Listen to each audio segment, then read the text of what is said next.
మనకి ఆ బిల్డింగ్ అనేది శాంక్షన్ అవుతుంది. మన గ్రామంలో తిరుమలపాలెం మండల కేంద్రం ఒక గురుకులాన్ని మనమే తీసుకొచ్చిన వల్ల అవుతాం. ఇప్పుడు మనం ఇక్కడ గురుకుల పాఠశాల గురించి ఎవరు ఫైట్ చేయాలి? ఇక్కడ ఉన్న వాళ్ళు ఫైట్ చేసి మండలంలో ఉన్న ఎంఆర్ఓ ఆఫీస్ని ముట్టడి చేయటం వల్ల ముట్టడి చేసి అనేది న్యూస్ వైరల్ అయ్యింది. రేపటి రోజున గ్రామంలో ఇక్కడ మనం ఒక ర్యాలీ చేసినాం అనుకోండి, అక్కడ ఉన్న వాళ్ళందరూ చూస్తారు. ఏమనుకుంటారో చూసిన వాళ్ళు, అరే ఎందుకు చేస్తారు అసలు పిల్లగాళ్ళు, చదువుకునే పిల్లగాళ్ళు ఇప్పుడు ఈ రోడ్ల మీదకి వచ్చి ఎందుకు చేస్తారు, అసలు ఏ విషయం మీద వస్తారని ఒక ఆలోచన వస్తుంది.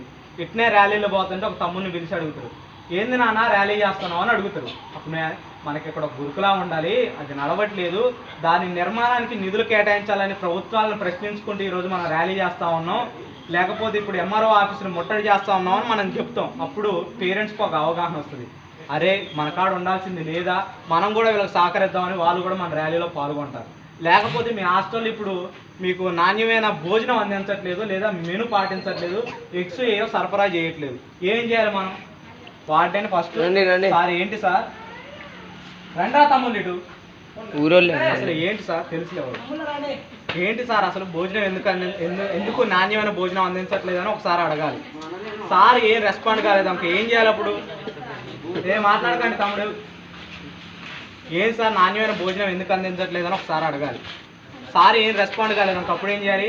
అదే భోజనం ప్లేట్ తీసుకుని ఆ రోడ్డు మీద పడేయాలి. వచ్చేపోయే వాళ్ళు చూస్తారు, ఏంది అసలు ఎందుకు పడేస్తున్నారంటే మా సార్ మెను ఫాలో కావట్లేదు, మాకు నాణ్యమైన భోజనం అందించట్లేదు. దాని మీద ఒక ర్యాలీ చేసి ఏమొస్తుంది? గ్రామ ప్రజల్లో చైతన్యం వస్తుంది. ఈ విషయం ఎంఆర్ఓ గారికి అడిగిపోయింది, ఎంఈఓ గారికి అడిగిపోయింది, ఇది పేపర్లో పడిన తర్వాత న్యూస్ డీడీ గారికి అడిగిపోయింది, తర్వాత కలెక్టర్ గారికి అడిగిపోయింది. వీళ్ళందరూ ఇప్పుడు వార్డెన్లందరినీ పిలిచి మీటింగ్ ఉంటుందిగా, ఆ మీటింగ్ రోజు వార్డెన్ సార్ని పిలుస్తారు.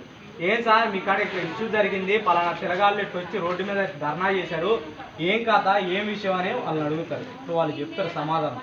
వాళ్ళకి కలెక్టర్ గారు ఊరుకుంటారా సమాధానం కరెక్ట్ లేకపోతే?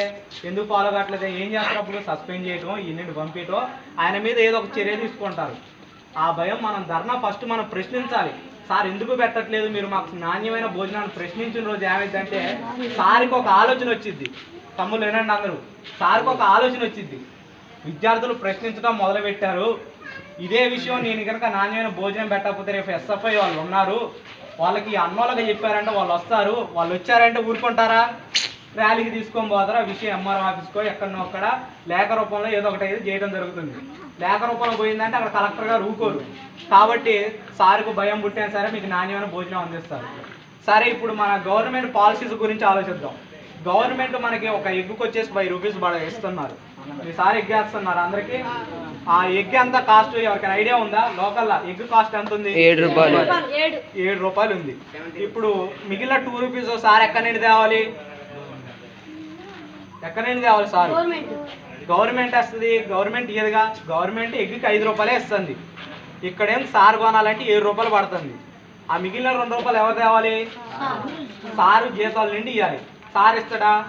ఇయ్యడు. అప్పుడు మీ ఫుడ్ క్వాలిటీలో కల్తీ చేస్తుంది. ఇప్పుడు మనం అల్టిమేట్గా మళ్ళీ దేని మీద ఫైట్ చేయాలి? మెస్ ఛార్జీలు పెంచాలని మళ్ళీ మన గవర్నమెంట్ మీద ఒత్తిడి తేవాలి. ఇప్పుడు మనం ఒక ప్రాంతంలో తిరుమలపాలెంలో చేస్తే ఒక ఇష్యూ అయితే నడుస్తుందని తెలుస్తుంది. అదేవిధంగా ఎస్ఎఫ్ఐ అంటే ఒక తిరుమలపాలెం మండలంలోనే ఉందా? తెలంగాణ రాష్ట్రంలోనే ఉందా?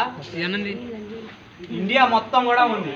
మనం ఏదైనా ఇష్యూ మొదలు పెట్టామంటే అది ఇండియా మొత్తం ప్రబలుతుంది అనమాట. ఇండియా మొత్తం చేస్తే ఏ రాష్ట్ర ముఖ్యమంత్రి అయినా మెస్ ఛార్జీలు పెంచుకుంటుంటాడా?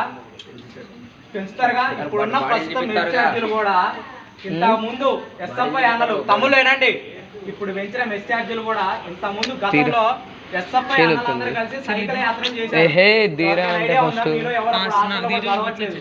మేము హాస్టల్లో చదివేటప్పుడు ఎస్ఎఫ్ఐ అన్నలు వచ్చి సైకిల్ యాత్రలు చేశారు. ప్రతి హాస్టల్కి వచ్చి భోజనం చేశారు. ఈ మెస్ ఛార్జీలు సరిపోవట్లేదని 2 రూపాయలు 3 రూపాయలు ఉండగానే మీద ఫైట్ చేసి అదే 5 రూపాయలు తీసుకొని వచ్చారు. ఇప్పుడు అప్పుడున్న రేట్లు ఇప్పుడు ఉన్నాయా? రేట్లు పెరిగినాయిగా. మరి గవర్నమెంట్ పెంచిందా? పెంచలేదు. ఇప్పుడు ఏం చేయాలి మనం?